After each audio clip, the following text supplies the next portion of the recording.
বিসমিল্লাহির রহমানির রহিম। আলহামদুলিল্লাহি রাব্বিল আলামিন, সাল্লাল্লাহু আলা মুহাম্মদ সাল্লাল্লাহু আলাইহি ওয়াসাল্লাম। সম্মানিত দর্শকবৃন্দ, আমি আজকে আপনাদের সাথে একটা কোড এডিটর ভিজুয়াল স্টুডিও নিয়ে আলোচনা করব এবং এখানে কিছু প্লাগইনস নিয়ে আলোচনা করব।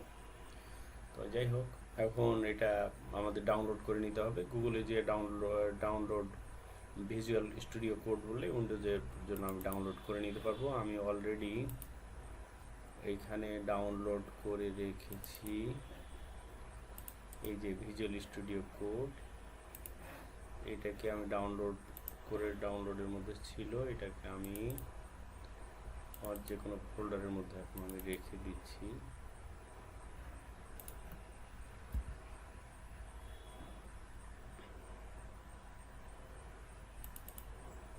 এটাকে আমি ইনস্টল করতে হলে ডাবল ক্লিক করতে হবে। আমি ডাবল ক্লিক করলাম,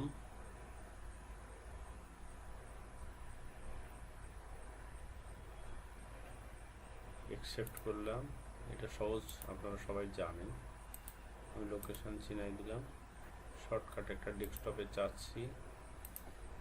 ইনস্টল, ডাউনলোড ইনস্টল হয়ে যাবে। এখন ভিজুয়াল স্টুডিও কোড ইনস্টল হয়ে যাবে। এটা কোডিংয়ের জন্য মোটামুটি ভালো একটা প্ল্যাটফর্ম। এখানে আমরা খুব সহজেই অনেক সুবিধা পেয়ে থাকি কোডে। যাই হোক, এটা হচ্ছে তার উইন্ডো, এরকম আসবে।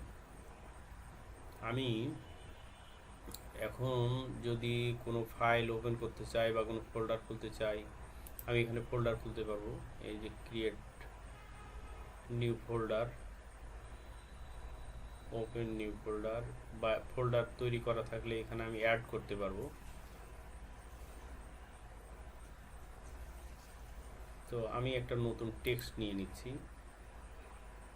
টেক্সটটা যদি সেভ করতে চাই, ফাইলে যে সেভ এজে গেলাম, আমি ডেস্কটপেই এটা সেভ করতে চাচ্ছি। এর নাম দিলাম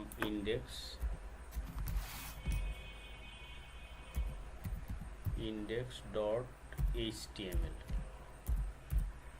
আচ্ছা, এখন আমরা যদি HTML এর সিনট্যাক্স লিখতে চাই, তাহলে আমরা জানি যে এই সিনট্যাক্সগুলো লেখার জন্য আমরা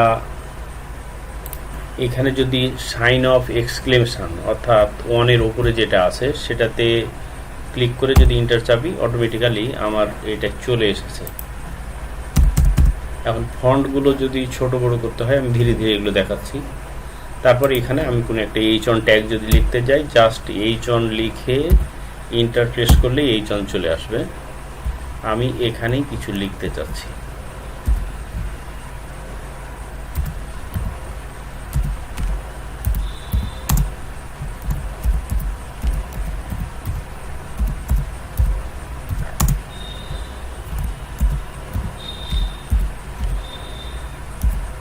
আমি সেভ করার জন্য কন্ট্রোল এস প্রেস করলাম।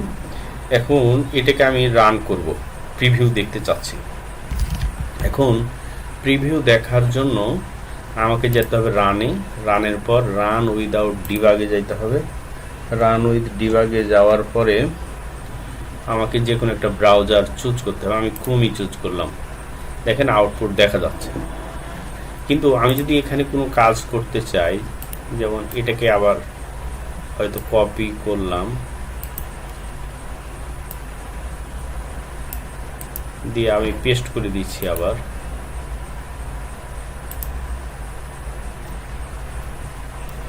পেস্ট করছি। এখন তাহলে এটা আবার সেভ করতে হবে, আবার আমাকে যাইতে হবে এই ব্রাউজারে, আবার যে রিফ্রেশ করতে হবে। তো এই ঝামেলা এড়ানোর জন্য আমি এখানে একটা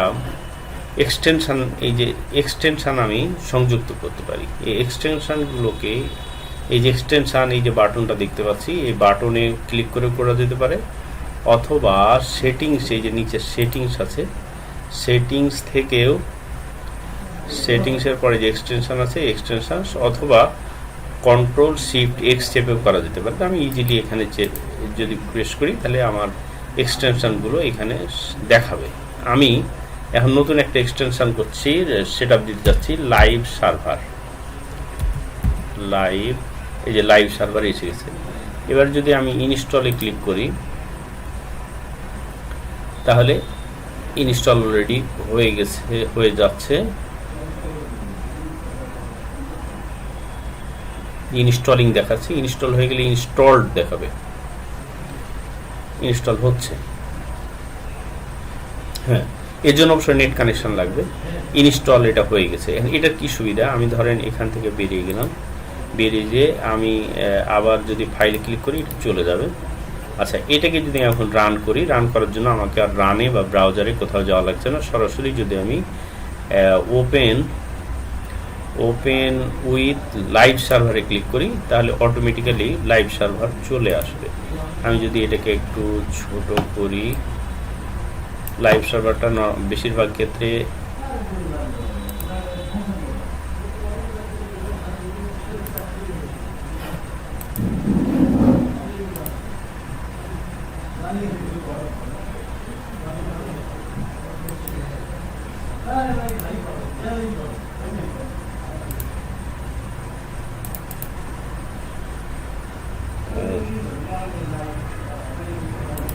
এটা আমাকে ফোল্ডার এখানে ক্রিয়েট করতে বলছে। আচ্ছা, তাহলে আমি এক কাজ করি, আমি ডেস্কটপে গেলাম, ডেস্কটপে যেয়ে আমি এখানে একটা ফোল্ডার ক্রিয়েট করলাম।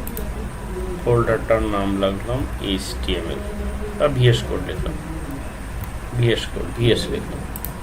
এরপর এই ফাইলটাকে এর মধ্যে রিভ করলাম। এরপর আমি দুইটা পদ্ধতিতে ফোল্ডারটাকে আনতে পারি। এটা এনে সরাসরি এর উপরে ছেড়ে দিতে পারি, তাহলে হয়ে যাবে। এসে ক্লিক করতে হবে এবং এইখান থেকে ইন্ডেক্সটা আমি ওপেন করতে পারবো। অথবা এই যে ফাইলে গিয়ে যদি আমি এই যে add folder to the workplace এটা করি তবুও হবে। এখন এখানে যদি আমি লাইভ সার্ভারে যেতে চাই, লাইভ সার্ভার এখন আমাকে বলছে যে কোনটা আসে আমি লাইভ সার্ভার হিসেবে চুজ করব। আমি অপেরাকেই চুজ করলাম, দেখি কি বলে। না, একেই, তাহলে অ্যালাউ করলাম। এখন এখানে কিন্তু অটোমেটিক্যালি এটা চলে এসেছে। এবার আমি আপনাকে ঘটনাটা দেখাই, বোঝানোর চেষ্টা করি যে আসলে আমি কি করতে চাচ্ছি। এখন মনে করেন আমি এর একটা কালার দেব, তাহলে এখানে রাইট বাটন ক্লিক করে আমি একটা স্টাইল নিচ্ছি। স্টাইল কালার দিলাম, এই যে কালার চলে এসছে। কালারের পর কালার দিলাম ধরেন গ্রিন, #00F দিলাম। এখন যদি এখানে ক্লিক করি, এটা সেভ করলাম অটোমেটিক্যালি, কিন্তু এখানে আমার ব্রাউজারে রিফ্রেশ করা লাগলো না, অটোমেটিক্যালি এটা চেঞ্জ হয়ে গেল। আমি যদি এটাকে আবার এখানে কপি করে নিচে পেস্ট করি,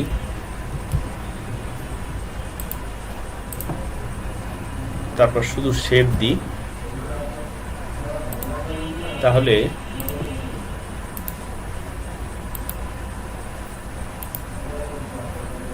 আমি কি বলতে পারছি,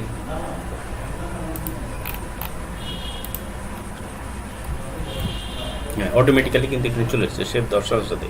এটা লাইভ সার্ভারের সুবিধা, আমরা এটা বুঝেছি। এবার দেখেন আমি এখানে কালার দিয়েছি, কিন্তু কালারটা এই জায়গাটা পুরোটা কালার আসে নাই। তো এখানে পুরো কালারটা দেখতে পেলে আমার জন্য খুব সহজ হবে। এর জন্য একটা এক্সটেনশন আছে, সেটা হলো হাইলাইট, ভিজুয়ালাইজড করার জন্য। তো আমি আবার এক্সটেনশনে গেলাম, যাওয়ার পর এখানে আমি লিখছি কালার হাইলাইট, কালার, এই যে কালার হাইলাইট এসে গেছে বন্ধুরা। আমি যদি এখানে ইনস্টল করি তাহলে কালার হাইলাইট চলে আসবে। ইনস্টল হচ্ছে, ইনস্টল দেখাচ্ছে, তার মানে কালার হাইলাইট হয়েছে। দেখেন বন্ধুরা, এটা কিন্তু আগে এখানে ছিল না, অতএব এটা আমি এখান থেকে বুঝতে পারলাম। এখন মনে করেন আমি এখানে একটা প্যারাগ্রাফ নিলাম। আচ্ছা, এরপরে আমি একটা দেখাই ব্র্যাকেট পেয়ার দেখানোর জন্য আমি আর একটা সহজ কাজ করি আপনাদের সাথে। আমি ফাইলে গেলাম এবং এখানে একটা CSS ফাইল নিচ্ছি, এক্সটার্নাল CSS। তাহলে এই যে VS এর মধ্যে রাইট বাটনে ক্লিক করলাম, রাইট বাটনে ক্লিক করে নিউ, নিউ ফাইল নিলাম, একটা ফাইলের নাম দিলাম স্টাইল ডট সিএসএস এবং ভিএস কোডের মধ্যেই স্টাইল ডট সিএসএস নামে আমি একটা ফাইল নিলাম। তাহলে চলে এসেছে ফাইলটা। এবার আমি চাচ্ছি যে এখানে আমি একটু লিঙ্ক করে দেবো। তো লিঙ্কের জন্য সহজ বুদ্ধি হলো হেডের মধ্যে গেলাম, যে এই জায়গায় শুধু লিঙ্ক লিখলেই হবে, LINK লিঙ্ক লিখলেই চলে আসছে কিসের লিঙ্ক, আমি সিএসএস এর লিঙ্ক। অটোমেটিক্যালি কিন্তু স্টাইলটা নিয়ে নিয়েছে। আমি মনে করেন এখন এই সিএসএস এর মধ্যে যে আমি বডি নামে একটা নিলাম, ক্লাস নিলাম, না ট্যাগ নিলাম, সিলেক্টর। এখানে লাল চিহ্ন দেখাচ্ছে, এর অর্থ এই জায়গায় কিছু বাদ পড়েছে, তার মানে দুইটা কার্লি ব্রাশেস বাদ পড়েছে, আমি বাদ দিলাম। এরপর যদি আরো দুইটা নিই ব্র্যাকেট, তাহলে আচ্ছা যাই হোক আমার এটা প্রয়োজন নাই। আচ্ছা এখানে আমি লিখলাম ব্যাকগ্রাউন্ড কালার, এই যে ব্যাকগ্রাউন্ড কালার চলে এসেছে, আমি এখান থেকে একটা ব্যাকগ্রাউন্ড কালার দিয়ে দিলাম এবং সেভ করলাম। তাহলে আমি যদি দেখেন এখানে একটা ব্যাকগ্রাউন্ড কালার অটোমেটিক্যালি চলে এসেছে, লাইভ সার্ভার হওয়ার জন্য এই সুবিধাটা পেয়েছি। এখন আমি যেটা দেখাতে চাচ্ছিলাম ব্র্যাকেট পেয়ার কালার, মানে আমি যদি আর একটা এক্সটেনশন নিই ব্র্যাকেট পেয়ার, তাহলে আমি যদি অনেকগুলো ব্র্যাকেট নিই এখানে, যেমন ধরেন দুইটা ব্র্যাকেট নিলাম, আরো দুইটা নিলাম, আরো দুইটা নিলাম, আরো দুইটা নিলাম, এই যে অনেকগুলো ব্র্যাকেট নিলাম, তাহলে দেখেন একটার সাথে একটা ব্র্যাকেটকে চুজ করলে অটোমেটিক্যালি কিন্তু বলে দিবে যে আমি কোনটাকে চুজ করেছি। এই যে বলে দিচ্ছে, এটাকে চুজ করলে এই যে বলে দিচ্ছে, আমি যদি এটাকে চুজ করি এই যে বলে দিচ্ছে যে কোনটা কোন ব্র্যাকেটের সাথে কোন ব্র্যাকেটের পেয়ার আছে। তো এটার জন্য একটা এক্সটেনশন আছে, সেই এক্সটেনশনটার নাম হচ্ছে ব্র্যাকেট পেয়ার কালারাইজার। আপনি যদি চান তো এটা এখান থেকে লিখতে পারেন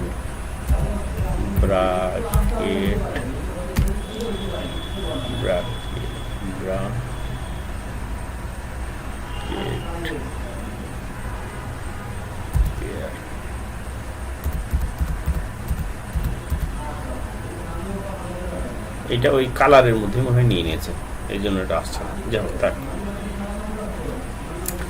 এবার আমরা আর একটা নিব HTML to CSS auto conversion. মানে ব্যাপার হলো আমি যদি এখানে মনে করেন একটা ক্লাস তৈরি করে আসলাম, এখানে একটা on ট্যাগ নিয়েছি, এবং এখানে যদি আমি একটা প্যারাগ্রাফ ট্যাগ নিই,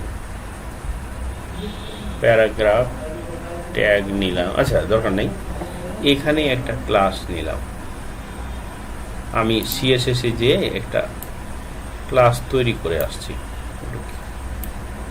দেখাই আপনাকে। আমি CSS এ একটা ক্লাস তৈরি করলাম, ক্লাসের নাম দিলাম HHH, এরপর এর মধ্যে আমি দিয়ে দিলাম ফন্ট সাইজ 60 পিক্সেল। এখন এটাকে আমি সেভ করলাম। এখন দেখেন আমি যদি এখানে যাই, যে এখানে কোনো ক্লাস দিতে চাই, যে আচ্ছা আর একটা বিষয় বোঝাই, এই যে পি নিলাম, তো পি নিয়ে এখানে ক্লিক করলে কিন্তু প্যারাগ্রাফ চলে আসবে, ওটা হয়নি, এখানে পি নিলেই প্যারাগ্রাফ চলে আসবে। এখানে যদি লরেম লিখি, লরেম তারপর যদি কিছু সংখ্যক ওয়ার্ড দিয়ে দিই, 100 ওয়ার্ড কিন্তু চলে আসবে। আচ্ছা এটা আমি আপনাকে দেখাবো যে কিভাবে লাইন ব্রেক করতে হয়। লাইন ব্রেকের বিষয়টা কিছুক্ষণ পরে আমি আপনাকে দেখাচ্ছি। এখন মনে করেন এখানে আমি একটা ক্লাস নিতে যাচ্ছি, তাহলে এখানে ক্লাস দিলাম, ক্লাস লিখলাম, ক্লাস আসলো, কিন্তু ক্লাসের কোনো আমাকে দেখাচ্ছে না, সাজেশন দেখাচ্ছে না। কিন্তু যদি আমি এখানে একটা এক্সটেনশন নিয়ে নিই, এক্সটেনশনটার নাম দিলাম HTML to CSS, HTML to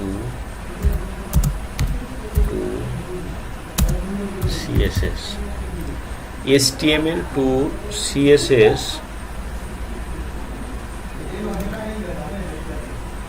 auto completion,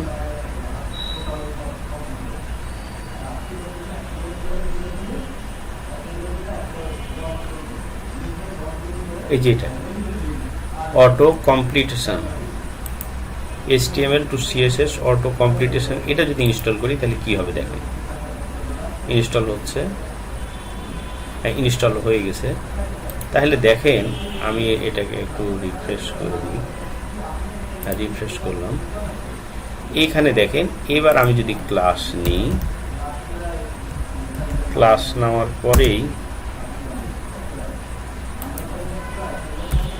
সে কিন্তু আমাকে দেখাচ্ছে যে আমি কি চাই, আমার এই কোন কোন ক্লাস আমি নিতে চাই সেটা কিন্তু আমাকে একটা সাজেস্ট করছে। আগে কিন্তু আমার এটা সাজেস্ট করছিল না। আমি যদি আর একটু বোঝানোর চেষ্টা করি, সাপোজ এখানে একটা ক্লাস আমি HL নিয়ে রাখলাম, তাহলে CSS এর মধ্যে যদি যাই এবং একটা যদি ডট নিই তাহলে আমাকে দেখেন সাজেস্ট করছে যে কি নিব। এখানে কিন্তু এটাও নিতে পারি, অথবা এই যে সাজেশনটা, এই সাজেশনটা পাওয়ার জন্য আমার এটা কাজে লাগবে। তো এটা গেল।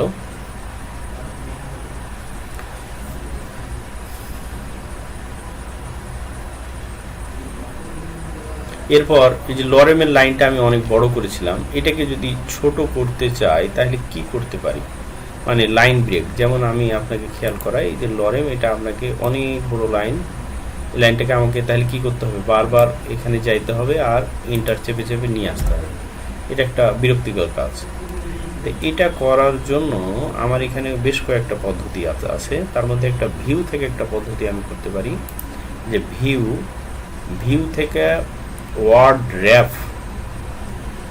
ভিউ থেকে যে ওয়ার্ড র্যাপ, এই ওয়ার্ড র্যাপে যাওয়ার পরে দেখেন অটোমেটিক্যালি কিন্তু সাইজ হয়ে গেছে। এবং আরেকটা মজার ব্যাপার, আমি যদি এটাকে বড় করি তাহলে এটা সাইজ বড় হয়ে যাবে। তাহলে আমি এটা বুঝাইতে পারলাম এটা কোথা থেকে গেলাম, ভিউ থেকে ওয়ার্ড র্যাপ। আমি যদি এটা সেভ করি অটোমেটিক্যালি এখানে এই যে চলে এসছে বন্ধুরা। আচ্ছা, তাহলে ভিউ থেকে ওয়ার্ড র্যাপে গেলে আমি এই ফ্যাসিলিটিটা পেতে পারি। এবার ডুপ্লিকেট করার জন্য মনে করেন আমার এই লাইনটার অনেক ডুপ্লিকেট দরকার, এই লাইনটা, তাহলে আমি কি, একটা সহজ পদ্ধতি আছে, শিফট অল্টার চেপে down arrow, shift alt shift চেপে রোজি ডাউন অ্যারো চাপতে থাকি, দেখেন লাইনটা ডুপ্লিকেট হতে আছে। কি বললাম, অল্টার শিফট আর ডাউন অ্যারো, এটা খুবই সুন্দর একটা সিস্টেম। আর একটা বিষয় হলো যে আমি যদি অটো সেভ করতে চাই তাহলে তার জন্য একটা সেটিংস আছে, সেটাও আমার জন্য প্রয়োজন হবে। অটো সেভও আপনি করতে পারেন, ফাইলে গিয়ে অটো সেভ করে রাখতে পারেন। আরও অনেক এক্সটেনশন আছে, প্রয়োজনীয় এক্সটেনশন আপনি ধীরে ধীরে নিজে নিজে করতে পারবেন। যেমন প্রিটিয়ার আছে, প্রিটিয়ার কোড ফরম্যাটিং আছে, তারপর CSS ফ্লেক্স বক্স আছে, এগুলো আপনি ধীরে ধীরে করতে পারবেন। তারপর HTML বুটস্ট্র্যাপের জন্য যদি যাই তাহলে বুটস্ট্র্যাপের জন্য আমরা করতে পারি কিছু এক্সটেনশন, খুব কমন এক্সটেনশন কাজে লাগে। বুটস্ট্র্যাপ, এই যে বুটস্ট্র্যাপ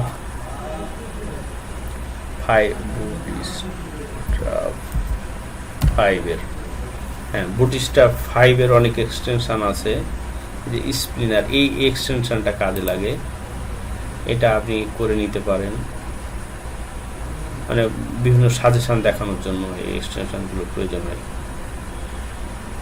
তারপর PHP MySQL গেলে, লারাভেলে গেলে তখন আমরা আবার দেখাবো যে এখানে আরও অনেক এক্সটেনশন আমাদের প্রয়োজন হবে। তো সকলকে ধন্যবাদ, আশা করি ভিডিওটা আপনাদের কাজে লাগবে। আসসালামু আলাইকুম ওয়া রাহমাতুল্লাহি ওয়া বারাকাতুহু।